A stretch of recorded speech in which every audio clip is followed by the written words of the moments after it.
So, welcome everyone to another episode of Note the Past. I'm so excited to have Jeff Bell as our guest today. His story is both heartwarming and heartbreaking at times, but you'll hear how he has managed the challenges that he's gone through as we dive deeper into his past. Jeff has had a brilliant career as a broadcast journalist, as an author, and as a mental health advocate. Throughout his career, he has grappled with the angst and uncertainty of his obsessive-compulsive disorder. And early on, as he'll talk about, he made a bargain and then surpassed that bargain with his commitment to help others struggling with OCD. We'll talk more about that bargain in just a moment. As if that weren't enough, last year, Jeff was diagnosed with Parkinson's disease and is attacking it just as powerfully as he did with OCD. A few months ago, he was quoted in an article as follows: "Over the years, I've built my own sustainable fire by choosing to look at my struggles with OCD as opportunities to grow through service and to help others, to grow through purpose and to help others through service. I commit to doing the same with Parkinson's disease." And I must tell you, these aren't just words. His service has extended to me and my family. I have OCD, and in 2011, I contacted Jeff, and he responded immediately with words of encouragement and resources to explore, just as he quickly and enthusiastically agreed to come on this podcast. So welcome, Jeff. So good to see you and to be able to talk to you live. Thank you, Chris. And what a lovely introduction. I very much appreciate your kind words, and it's great to be with you on your podcast. Well, thank you so much. Before we talk about OCD and Parkinson's, let's explore a little bit about your career in broadcasting. I found it just fascinating, given an interest that I have in radio myself. So I'm curious as to how you first became interested in radio. I never imagined myself pursuing a career in radio. I wanted to be a naval officer. That was my plan from the time I was a young kid. I was going to go to Annapolis and become a naval officer. Long story for another podcast. That didn't happen because of color blindness, which worked out just fine in the end. So if I wasn't going to be a naval officer, I thought I'd be an engineer. Dad was an engineer. It sounded like something interesting. So I went off to study engineering and then went back to school and got an MBA because I didn't know what I wanted to do. But when I look back, Chris, I think the seeds were always there. I always enjoyed storytelling. And from a very young age, I started telling stories. I got involved with my middle school newspaper. High school, I was very much into the school paper. I became the editor by my senior year. And I met my mentor at high school, a wonderful, wonderful man, my journalism professor named John Christgau. And John would become my mentor for the next 40 years. Oh, my goodness. We kept in touch for 40 years. We lost him recently, and that was a tough loss. But he was there for me along every step of my career, and with the book writing, and with the radio moves and so forth. But he really lit that fire way back in the early 80s. Wow. What was possible by telling stories and being a journalist. So did you, in addition, I'm sorry to interrupt, Jeff, no. But in addition to your mentor, did you listen to a lot of radio? Did you have radio personalities that you admired or aspired to be like? Yes. Yes and no. I did not imagine as a kid that I was going to be going into the world of news broadcasting, but I loved radio. I used to listen to KFRC and Dr. Donald, Lee Rose, of course. Totally. Became a big fan of KMEL, the Camel, by the time I was in high school. Interestingly, Chris, I was introduced to KCBS at a very young age because my grandfather was a diehard listener, and I have such distinct memories of visiting my grandpa and being in his backyard garden. And whatever we were doing at the top of the hour, he kept his radio on. Whatever we were doing, when that distinctive tone that starts the CBS hourly news came on the radio, we'd be quiet and we'd listen to what was happening around the world. And I could not have known then, but decades later, my grandfather would derive such pride and pleasure listening to me on the radio, listening to me on KCBS, his station. So that was really kind of cool. Uh, Yeah. that So does my heart well. That's a wonderful story. yeah, I always loved that connection, and he became such a fan of my radio work years down the road, and it was wonderful to have that support. So in terms of other personalities, I don't know if you remember Gil Har. I don't remember what radio station he was on, Oh, but he was on an FM doing very personable news, and I remember him influencing me as a kid as well. In later years, certainly as I started pursuing a career in radio, big fan of Ed Baxter and Rosie Allen at oh, Home. absolutely. I just thought they just did the perfect blend of news and entertainment and storytelling. Al Hart and Lois Malconian on KCBS were Yes. influences as well. But for all mediums of news, Chris, the guy that stood out to me, he was my hero, was Peter Jennings. I adored that man and the way he did his newscasts. And I got to tell you, I got to interview him once at KFBK many, many years ago. And I was more starstruck being around Peter Jennings than I think any luminary I've met over the years doing radio interviews. And he was a gracious man. And it was really nice to meet him. So, yeah, those are some of the names that pop up for me. Hey, Jeff, did you ever hear of the book? And it's been out a while, but I think a new edition just came out called 10% Happiness. Oh, yeah. Yeah. Have Dan you heard of Harris. that book? Yeah. Yes. Well, It's wonderful. I'm about 40 pages into it, and it's all about him working with Peter Jennings. Yeah. And it's just fascinating. He's wonderful, and I love the whole essence of that book being about the fact that he was a very reluctant convert to the power of mindfulness, right? Yes. And Yes. basically the whole premise is if you can make yourself 10% happier by spending some time doing mindful activities, then isn't it worth it? And a great book, yeah. Absolutely. Well, it was interesting in reading your bio. You did some news writing for KTVU, Channel 2 in Oakland, and then you were also a co-anchor with KFBK in Sacramento, and then an 18-year career with Yeah, KCBS in San Francisco. yeah. Wow. I hit the jackpot. I mean, not only in terms of the opportunities I got to work with amazing people, I had incredible co-anchors over the years, but also the opportunities to work at these legendary stations. I've been very blessed. My career, when I look back on it, is one that I wouldn't change much about anything along the way. It was wonderful. Well, I commuted to San Francisco from San Carlos, where I live, for decades, and always listened to you and Patty Rising on the way home. It was just, it was wonderful. The interplay, the connection, the real sounded like love and support that came through the radio that the two of you had in delivering the news was just terrific. Well, thank you. And you really can't fake that kind of chemistry. Patty Yeah. has been a dear friend for so many years, and I adore her. And just working together was wonderful for, as you said, close to 18 years.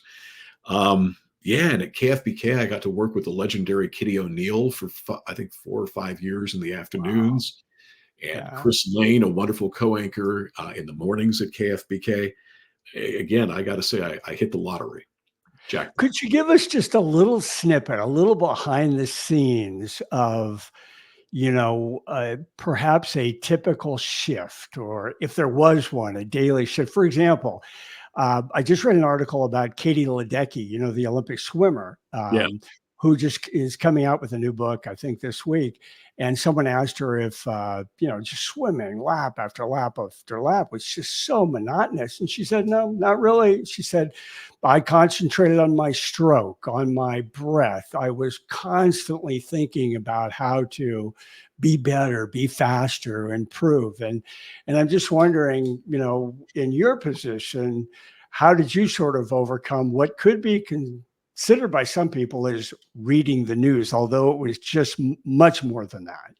Yeah, and it's a great question, Chris. And interestingly, at KCBS, there are two very distinct modes. There is non-breaking news mode where we're very structured. I still say we. I still feel like I'm part of that team. I think I always will feel that way.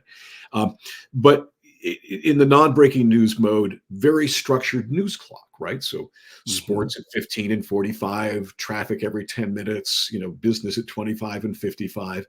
And a big part of that mode was keeping the clock. I mean, literally to the second. I mean, we would back time to join the CBS hourly news at the top of the hour, at the bottom of the hour. If it was a busy day and they were offering 20s and 50 updates, we'd back time 4 times an hour.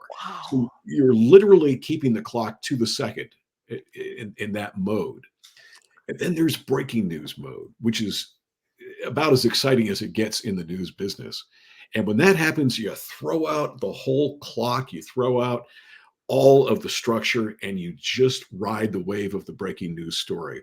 And that Wow. means going to the phones and talking to the newsmakers and people impacted by the story. It means bringing in experts. It means, on the fly, extemporaneous telling of various aspects of the story. And it's thrilling. I mean, if you don't love that, you're not in the right business. Um, and so, in terms of a typical day, a typical day would be much more of that structured news wheel. And we would have a news meeting an hour or two before we go into the booth, Patty and I, and we'd meet with our editor and our producer, and we'd talk about opportunities for various live interviews that we might do throughout the afternoon. And then we plan everything out as best we could. And then typically by the time we got into the studio, the whole news mix had changed, right? Because that's the world we live in. Things are changing so quickly that we'd have to, on the fly, work with our producer and editor to change live interviews, to bring in different news elements and so forth. But, in addition to working with Patty, we had wonderful sports folks in the afternoon, Hal Ramey and Kevin Radich, Cheryl Rains and Kim Vestal over the years doing traffic. So there was a team there, and we were always doing our part. The fun challenge for me as the anchor who was actually running the mixing board was doing everything that I've just described, and at the same time pushing the right buttons and trying not to make technical malfunctions along the way, in terms of being that kind of air traffic controller that's bringing in the Yeah. traffic person and bringing in the sports person, bringing in the live reporter.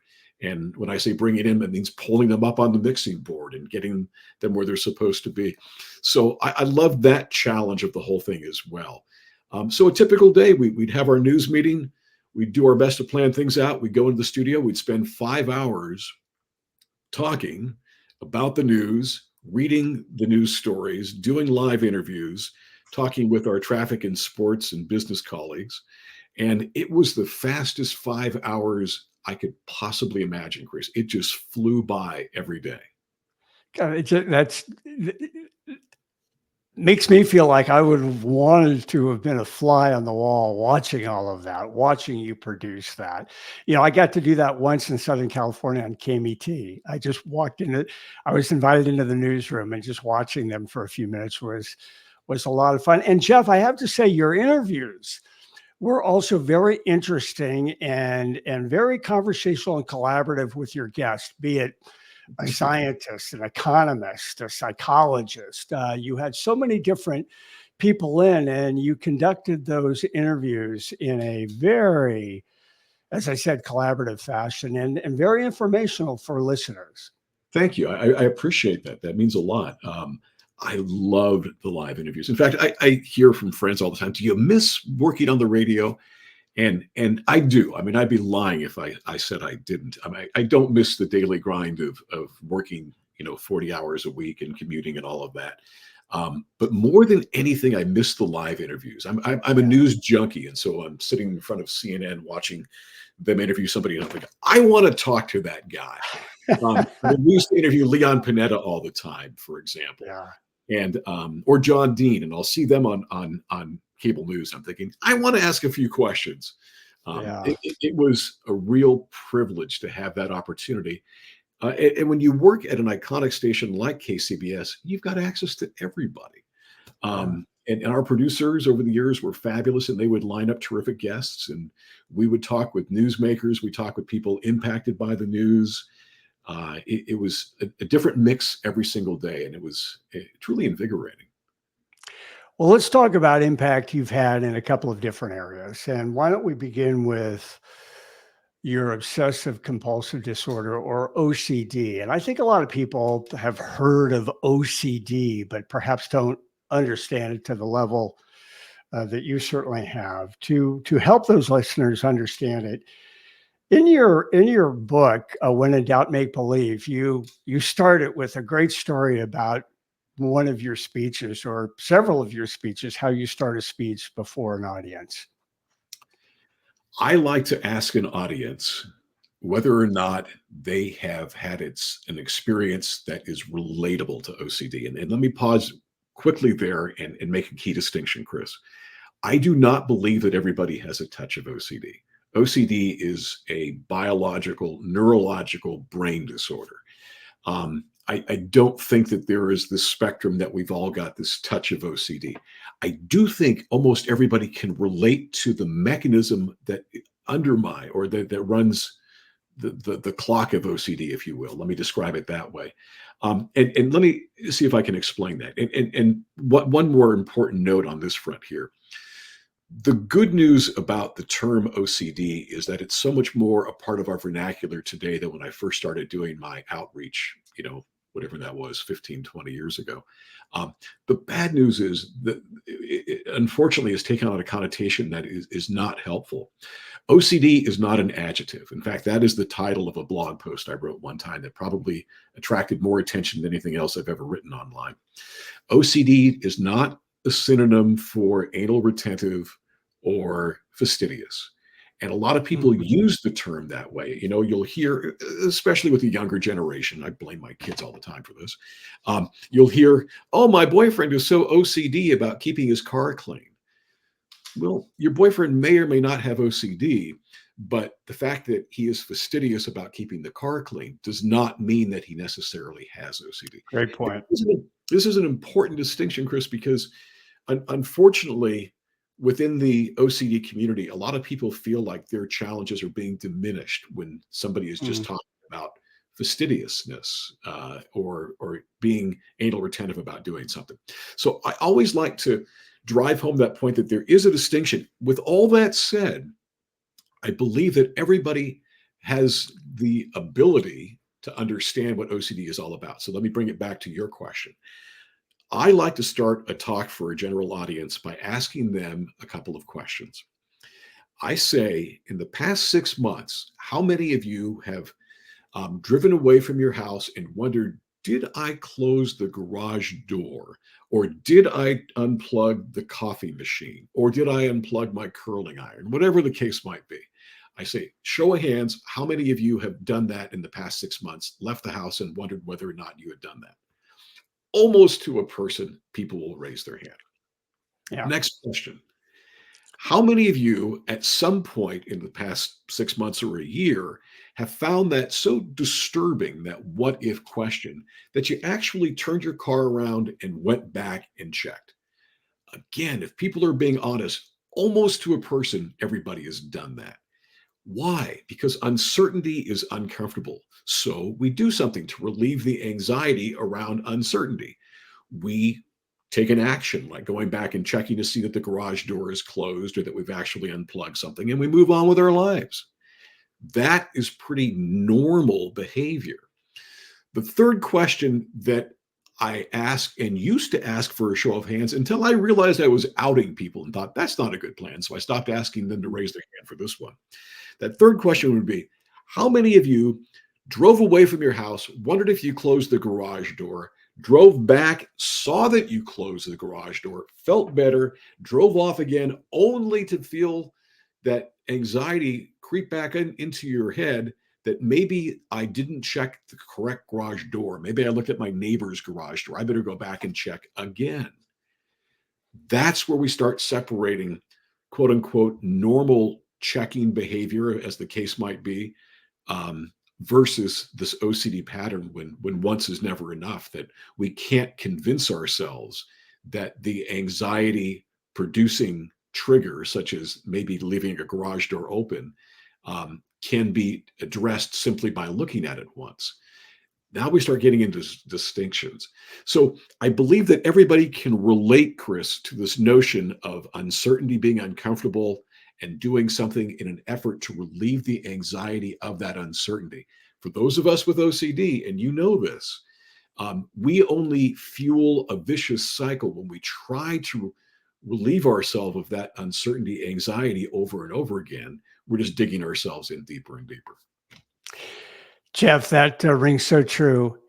Every night I check the burners on the stove and I check the locks on the doors twice because the first time just isn't good enough for me. And again, it's all about relieving that anxiety, and taking an action that is compulsive and and not necessarily productive. For you, when did you first start to realize that something was different? That you had these thoughts, this doubt, the uncertainty, and you took some actions to try to relieve that. How did that start with you? It's interesting. There are two answers to that. There's the earliest memory I have of this, which is when I was about 7 or 8 years old. And I was walking down a street with my sister and my mother in San Bruno. Car drove by. A kid stuck his hand out the window and waved to me and said, "Hey, Jeff." And the car drove away. I didn't catch who the kid was. And I remember asking my mom and my sister, "Do you know who that was?" And they weren't paying attention. So, no, they didn't. Well, the next day at school, I asked all my buddies, "Hey, Steve, did you wave to me on San Mateo Avenue yesterday?" No. Greg? No. Mike? No. So nobody was copying, at least, to having said hello to me as I walked down the street in San Bruno. And it started gnawing at me. I wanted to know who that was. And that following night, I tried closing my eyes and replaying in my head the sequence. I could see the car going down San Mateo Avenue. I could hear the kid's voice, but I couldn't make out who it was. And night after night after night, I did this exercise, which I would now call mental checking, ruminating, where I would squeeze my eyes shut and try to replay it and try to figure it out. And one night, my mom came down the hall and realized I was still awake and popped in the room and said, "Why are you still awake?" And I said, "I can't figure out who that was." She says, Who?" And I said, "That kid who tried to wave hello to me." And it took my mom a minute to put it all together. And she said, "I don't understand. Are you afraid that kid was trying to scare you or create some issue for you?" I'm like, "No." And she said, "Well, why do you need to know?" And that was a moment, Chris, because I didn't know why it felt like I Oh, needed to know, okay. but it Okay. sure felt like I needed to know. And I, Yeah. I think even at that young age, I think I realized I don't get it. I don't understand. Fast forward a whole bunch of years, and I'll tell this story real quickly, but um, in the early 90s, and I should mention that my OCD went kind of dormant for my high school and college years for unknown reasons. But in the early 90s, in my late 20s, I went to a football game with a buddy. I met him there at Candlestick Park, parked miles away because I was too cheap to pay for stadium parking. About halfway from my car to the stadium, the thought popped in my head, what if he didn't set the parking brake? I remember thinking that was an odd thought. Where did that come from? Like, okay, well, maybe there's some reason I'm thinking that. And I walked back to the car, looked in the window, saw that the parking brake was in the up position, felt better, started walking back to the stadium. About halfway there, for maximum inconvenience, this voice of doubt, which I've come to call the doubt bully, kind of tapped me on the shoulder and said, "Well, you looked in the window, but you didn't actually feel that it was in the locked position. So you better go back." Long and the short of that, Chris, is I missed the first quarter of this Niners game that I'd been very Oh, much looking forward jeez. to. And I had no idea why. I didn't understand OCD. I had no idea what was going on. One of the cruel twists about OCD, as you know, is that those of us who battle it are acutely and painfully aware of how nonsensical the thoughts are and our reactions to them are. In the throes of an episode, they feel very real and they feel like the right thing to do. But we understand at some intellectual level that this is nonsense. And so that ultimately led me to get a diagnosis of OCD, very circuitous journey of misdiagnoses and very a number of office visits to psychologists, but ultimately got to the right diagnosis of OCD. It's interesting that you say that, Jeff, because my wife, Cindy, who's had to unfortunately deal with this in our 54 years of marriage, she said to me early and frequently, you know, everyone has some bad thoughts occasionally. So you're no different that way, but most people, they just move on from the bad thought. Yeah. So I can really relate to what it is that you just said. You have, Jeff, and I'm looking over here, you've published a couple of books. If you can see this, let me see if I can get that there. Your first one, Rewind, Replay, Repeat.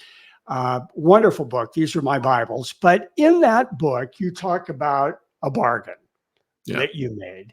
Can you tell us a little bit about that journey? Yeah, and let me just qualify this. This is going to sound sort of trite, but this actually happened, and it actually turned my life around. It was 1997. I was living in Sacramento, working at KFBK in those days, and I was at my wit's end. I had been through 5 therapists at that juncture. I'd been on and off various medications. I had read every book there was to read about anxiety and psychology and turning one's life around and so forth. And nothing or no one could fix me. That was my mindset. I call these my pity party years. And my mindset was no one or nothing could fix me.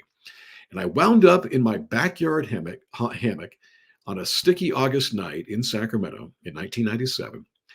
And I remember looking up at the mighty heavens overhead, and I just blurted out, "Show me how to turn around this crazy life, and I'll share my story with anyone who will listen." I remember thinking, whoa, where'd that come from? It was kind of pent up frustration, right? And I waited around a little bit, and I can report that the instruction book did not come drifting down from the mighty heavens. But something more profound did happen. I turned that bargain on its head, Chris. And I said to myself, you know what? I'm in a good position to tell a success story of turning my life around with OCD. I'm comfortable talking in front of audiences. I've got a platform, as they call it in the publishing world. I work in radio. Um, I'm going to tell a story about getting better from OCD. Only one small problem: I've got no story to tell.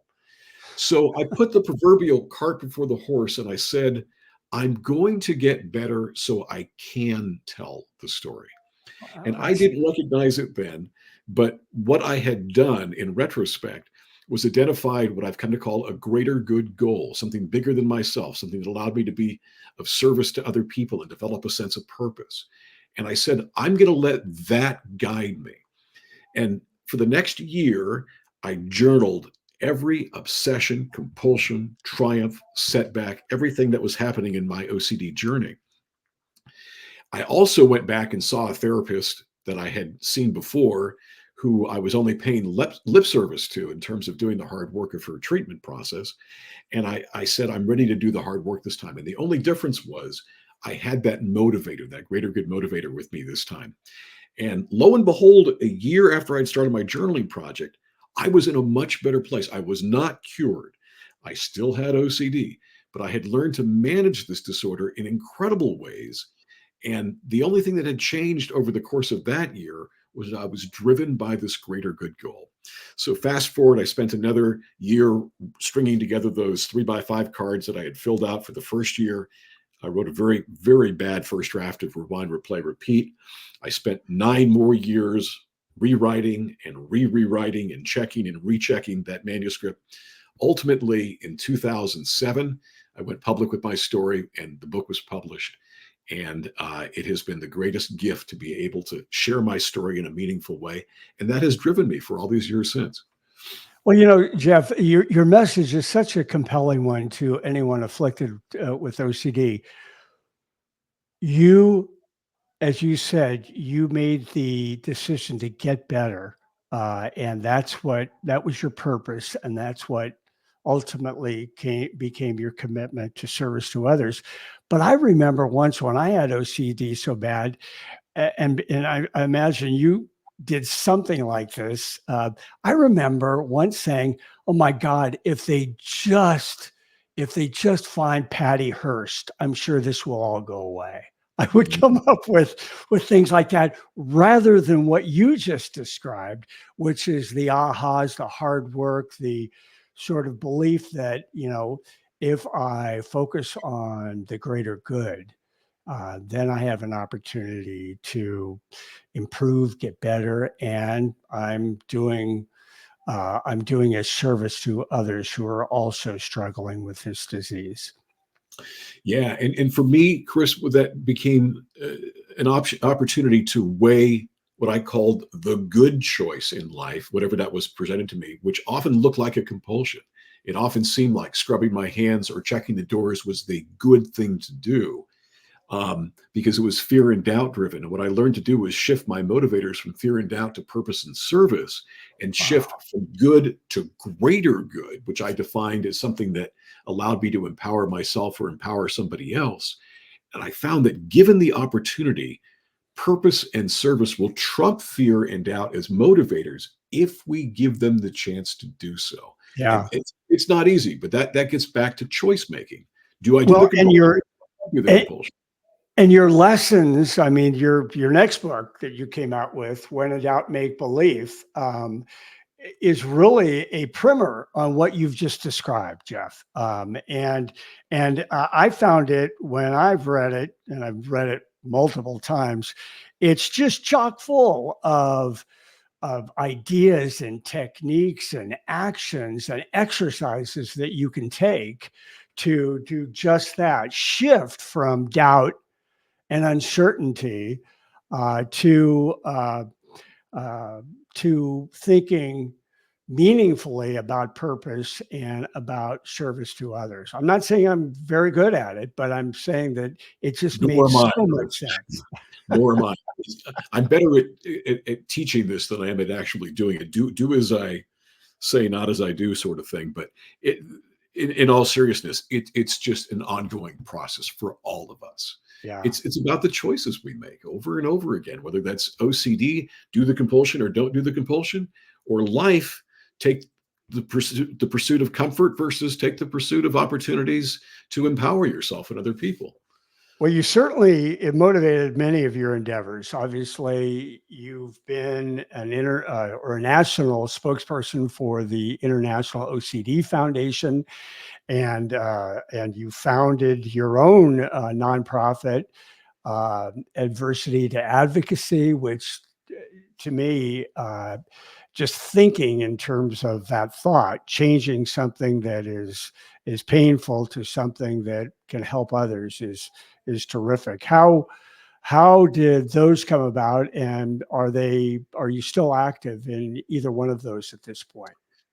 Yeah, I was just blessed to have this opportunity to work with the International OCD Foundation for about 9 years. I was a member of their board of directors and was a national spokesperson for them. And it was just such a serendipitous arc to my life, because that is the organization that truly saved my life. It was the first phone Mhm. call I made after discovering OCD in a book, was to the International OCD Foundation. And to be able to give back years later was just fabulous. A2A grew out of the second book, When in Doubt, Make Believe, and my networking with some amazing people across all kinds of adversities who were all discovering that we help ourselves by helping others. And we wanted to share that message. So we started a small nonprofit, and we have just networked a number of leading adversity driven advocates over the years. And we've done our best to showcase the science behind all of this, because Mhm. whereas you and I have learned experientially that these principles work, there is this growing body of empirical evidence, that purpose and service are incredible motivators and drive resilience. And so we're trying to put the science behind the experience. And it's just a joy to work on A2A over the years as well. Your summary there, helping ourselves by helping others. I just wrote it down. It's brief, it's succinct, and it pops. You can get it. You And want to it's improve, get out of your own skin and help someone else in any walk of life, or specifically if you know people that have OCD with their struggles, by certainly having them pick up Jeff Bell's books. They are thank fantastic. I appreciate So, that. Parkinson's, then your next life challenge. I loved your article, first OCD, now Parkinson's, and then I've got this. How did you come up with such a positive title? You want the honest truth? That title was for me. That was to make myself accountable. I wanted to put out into the world that I've got this, because now I'm telling others that I'm going to keep doing this work that I'm doing. I'm going to keep walking the talk, and I put it out there for myself to hold myself accountable. Um, but it's one of those things that I believe there are some universal truths when it comes to dealing with adversity. And one of them, the one that I have focused my work on, is this notion that we help ourselves by helping others, and that purpose and service are incredibly powerful motivators. What I have learned in my challenges of navigating OCD, I am trying now to apply to my new journey, which is battling the challenges of Parkinson's disease. I'm still a newbie. I'm still learning the ropes in terms of Parkinson's advocacy. How can I best be of service to the community? I've been doing some work with the National Parkinson's Foundation. They're a wonderful organization. I feel very grateful to be able to be working with them and trying to find some ways to share my story in a meaningful way for them. Um, I'm fortunate to be responding well to some medication I'm on for Parkinson's, and I'm going through some physical therapy. I know the road ahead is going to be a challenging one, but I feel very optimistic about having the right tools to deal with the challenges that come up along the way. Well, it's remarkable that you've had both of these life challenges, and as you've mentioned, how OCD has sort of helped prepare you or helped you deal with that particular challenge, and now certainly that work is helping you grapple with this new challenge. Um, What's next for you? I mean, obviously, you mentioned you're working with the Parkinson's Foundation and you want to pursue that work, but is there another book that you're writing, or is there, what other projects do you have going on at this point, Jeff? I promised myself I would never write another book. We'll see about that. But I am committed to sharing my story in any way that is meaningful. I know that I'm dealing with a degenerative disease in the form of PD, and I know that will mean a lot of changes moving forward. And if it's helpful to document some of that, then I will do that. I want to continue being available to the OCD community. I want to continue writing A2A. I will tell you about a very quirky fascination I currently have right now: ancient Stoic philosophy. I don't know how I stumbled across it, but Marcus Aurelius, Epictetus, Seneca, um, their big thing thousands of years ago, the Stoic philosophers, was the key to life is recognizing that some things are in our control and some things are not. And we focus on those that are in our control and let character drive how we approach those things. And it's become a fascination of mine. So I'm doing a lot of research on that. I hope to do some writing about pulling that piece of decision making into the greater good model of choosing purpose and service over fear Oh, and death. that's great. You can add another A to your A2A, ancient A2A. Oh, I like that, Chris. I might steal that from you.